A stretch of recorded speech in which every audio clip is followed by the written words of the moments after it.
Assalamualaikum köpçülük. Biz aldığımız saatlerde pul siyaseti ve pul siyasetdeki mühim mexanizmlarını süzüp ötkendik. Bunun içinde biliştik bir qancha uqumni, yani pul təminat amlasatdik. M0'dan tatip M3, M4-gacha. Ondan keyin pul köpaytkichi money multiplier, yani keyin pulning aylanish sur'ati degandek uqumlarni tunishib o'tgandik. Bularning hammasi pul siyosatining ravon ijro bo'lishida kam bo'lsa bo'lmaydigan terkipler. Hem biz bu dersimizde pul siyasetinin şu devletteki maliye ve pul ahvalını qandaq özgertiliğini görüp ötümüz. Ben maliye ve pul ahvalını alayda ta'kidlab koydum seyrek rağında boyap. Çünkü bu neyse, bunu İngilizce monetary yoki financial conditions deb ataymiz. Ko'pincha financial conditions deb ataymiz. Özümüzden modeldimi şu financial conditionni ölçeydiğen bir qancha mühim ölçümlerini kirgizgen. Nima uchun buni shuncha muhim deb o'ylaymiz desam, bu financial conditions degan narsa moliya ahvoli yoki pul ahvoli deb tushunsak ham bo'ladi. Biz mablag' sog'liq uchun xuddi oksigendek muhim.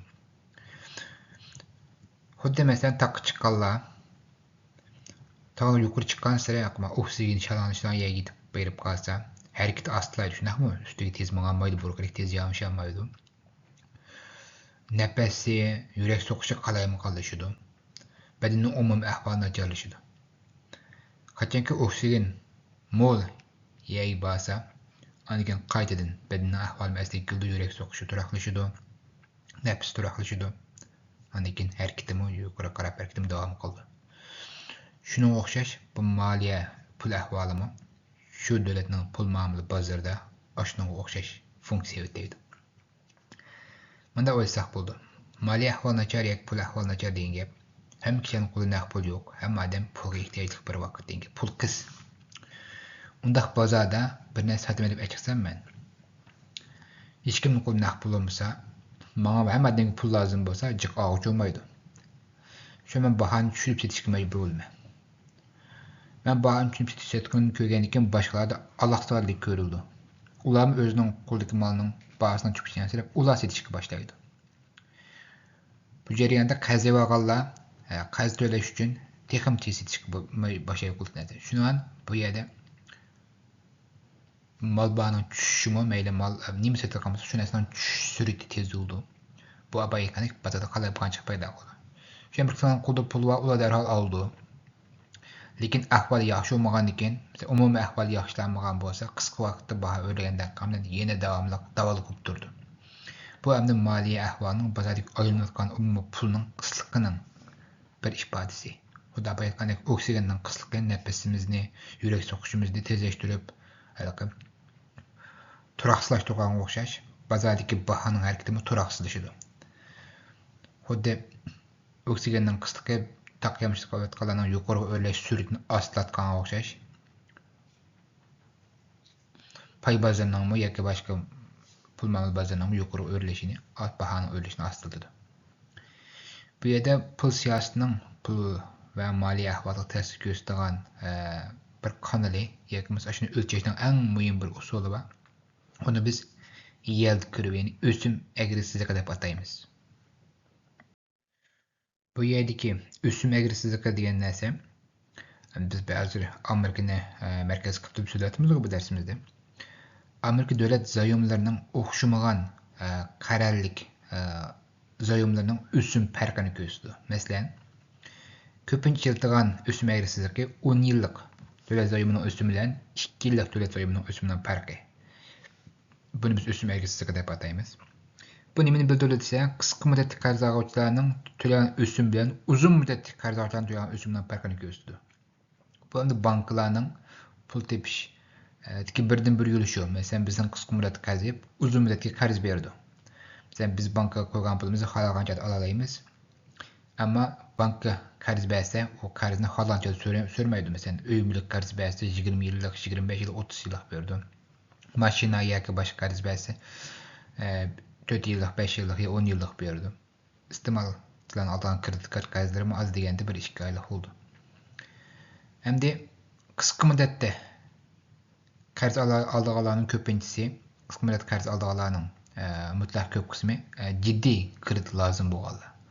Uzun müddətdə qarz aldığalarının mutlaq köp qismi məbləğ silishqa istimalga ishlatadiganlar qarzni.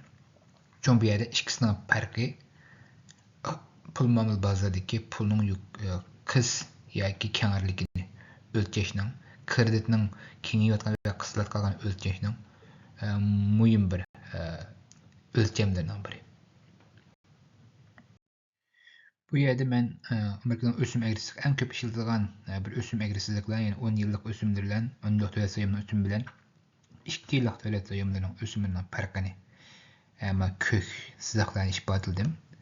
Bunun aksida Amerika'nın Merkezi Bankası'nın sedat ösüm var, yani kısa müddetlik ösüm bu. Bular arasındaki münasebet. Yani Merkezi Banka ösümünü düşürüş arkalık ösüm eğrisizliklerini tikleştirildi.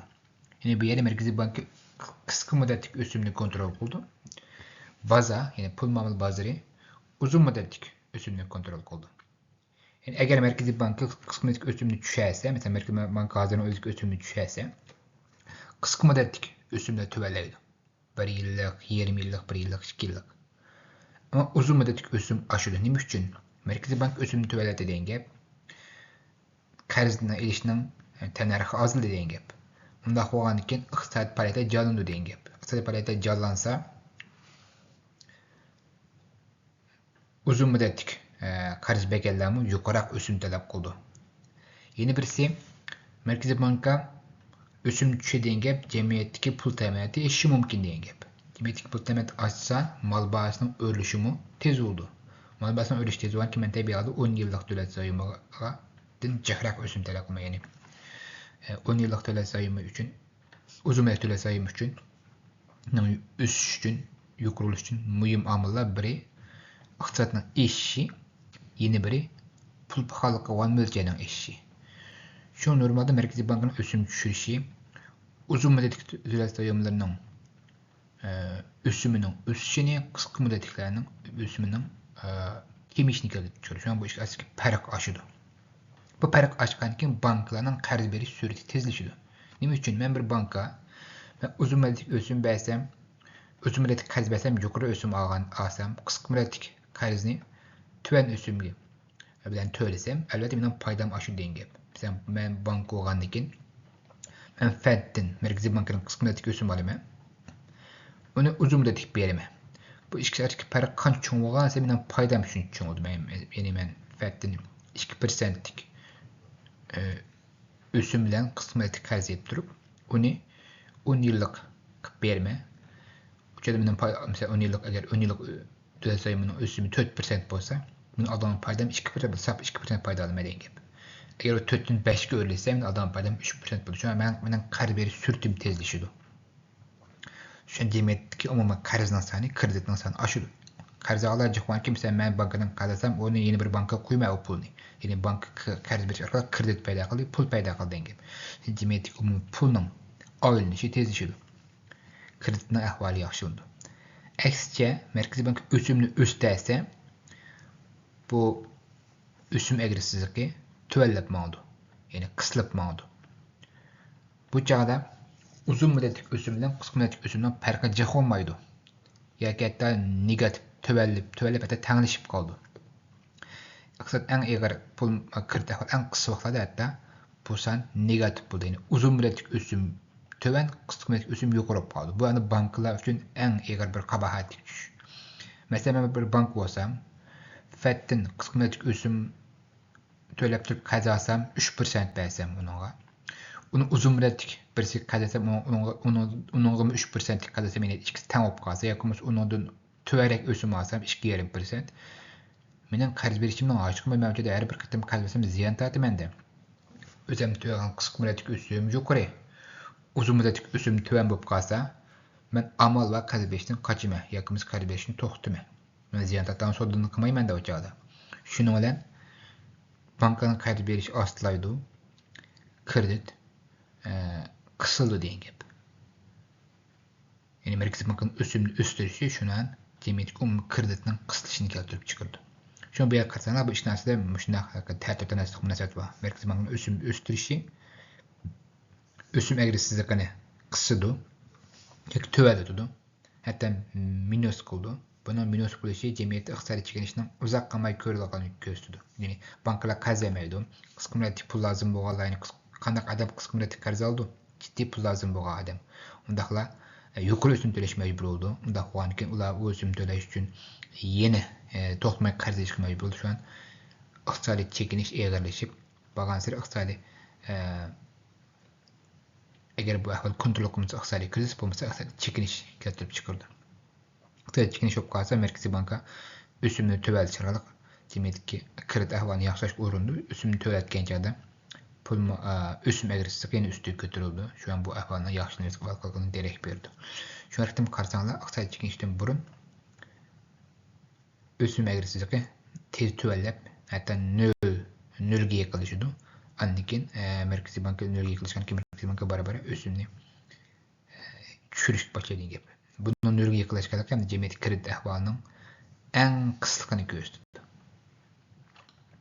Hem yukarı diğerlerimizde yine bir hakikaten bu kaydın hulasılasak, Fed yine Merkezi Banka bu yerde kısık müddetik ösümünü kontrol kıldı. Şu hem de bu Fed'nin kontrol kılan emniyette şöyle Fed'nin bankalara berdiğen kısık müddetik ösümü. Bankalar Fed'den bir günlük, haftalık, aylık qarz aldı. O kısık müddetik ösüm. Onu tövelletti deyen gap. Elbette o 3 aylık, 6 aylık, 1 yıllık hatta 2 yıllık ösümler töveleydiğin gibi. Ama baza uzun müddetik ösümünü kontrol kıldı. Bu bütünlüğü Fed'e münasebetlik bulmaydı. 2024 ayda kazanan Fed kısık müddetik ösümünü, yani siyaset ösümünü 50 nokta tövelletti. Ama uzun müddetik ösüm 50 nokta örülep gitti. Nima üçün? Fed ösümünü baldır tövelletken bazadakiler pul bahalıqını enseleşik başladı. Demek pulun təminatı veşip gidip qalsa, pul bahalığı kaydedin küçüleşi mümkün diye endişelen uzun müddət dövlət sayımlarının ösümü örülep gitti. Şu an bir yerde ikisinin farkını görürüz. Elbette nəq müşnəsə kredit ahvalının kengişini keltirip çıkardı 9. ayda. Kısık müddetlik ösüm tövelledi 50 nokta, uzun müddetlik ösüm örüldü 50 nokta. Şu an ikisinin arasındaki parak 100 nokta yine 1% örülep gitti. Çoğu geldi ikisinin arasındaki parak. Şu an bu bankalar için yaxşı oldu da. Bankanın alan payısı 100 nokta örüledi denge. Bu demek kredit ahvalını yaxşıldı. Delmiş kredit ahvalının yaxşılanışı 2024 11. ay 12. ayda 1. aygacha pul muomala bozorining yaxshi o'rilishidagi muhim bir sabab bo'lib qoldi. Yani oksigen kenar oldu degan gapda taqılayotgan. Şu bir qisqa müddetlik ösüm Fed'nin siyaseti ve qisqa müddetlik pul pahalılığının mo'ljaliga munosabatlik. Uzun müddetlik ösüm iqtisadi ishish ve uzun müddetlik pul pahalılığının mo'ljaliga munosabatlik. Yani şunu baza uzun müddetlik ösümde belgilaydi. Fed qisqa müddetlik ösümde belgilaydi. Gapning poskalasini aytganchada. Endi banklar abay aytganda qisqa müddetlik qarz elib Fed'den yoki bir-biridan uni uzun müddetlik qarz bergachga bu ikisi arasındaki fark qancha cho'ng bo'lsa, yani uzun müddetlik ösüm qancha yuqori bo'lsa, banklarning topadigan foydasi shuncha yaxshi bo'ldi. Ammo bu uzun müddetlik ösüm tuvallab, qisqa müddetlik ösüm ishga ketganda bularning foydasi qisildi. Shu bilan kreditni qarz berishni to'xtatildi. Aks javohda abay aytgandek, uzun müddetlik ösüm yuqori, qisqa müddetlik ösüm tuvan bo'lganda banklar qarzni jiq berdi. Ammo aks javohda banklar qarzni oz berdi. Şu an bu yerda kreditning kengayishi, qisilishi mushu yo'l orqali kontrol qilindi.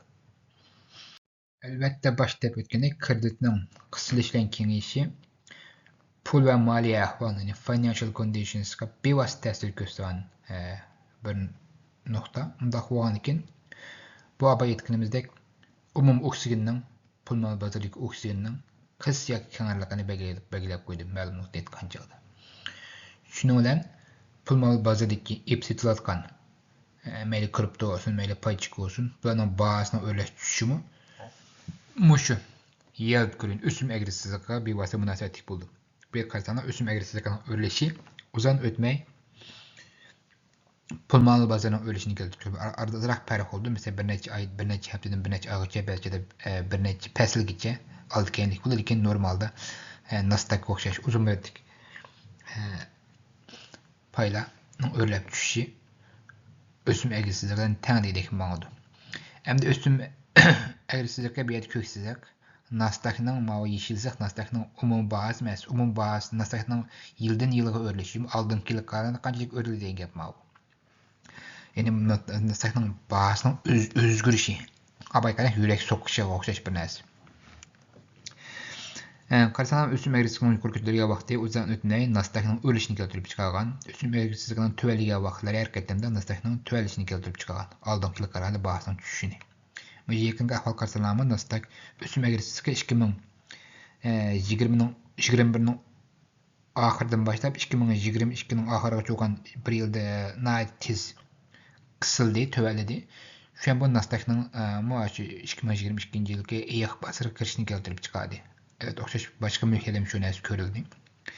Aniki o'sim eğrisizlikka barabar asli keldi. 2022'ning oxirida 2023'ning oxiri bitib asli kelishga boshildi. Nasdaq mu barabar yuqori ko'tarildi. Nasdaq asli o'sim eğrisizligidan ziyoda ko'tarilib ketib qolgandi Allohdan. Har xil kayfiyat va boshqa omillar tufayli. Aniki barabar tuvallab o'sim eğrisizligining asli holati bilan yaqinlashdi. Yani bu mavi keyingi bir mezgillik düşüşü Nasdaq'ın.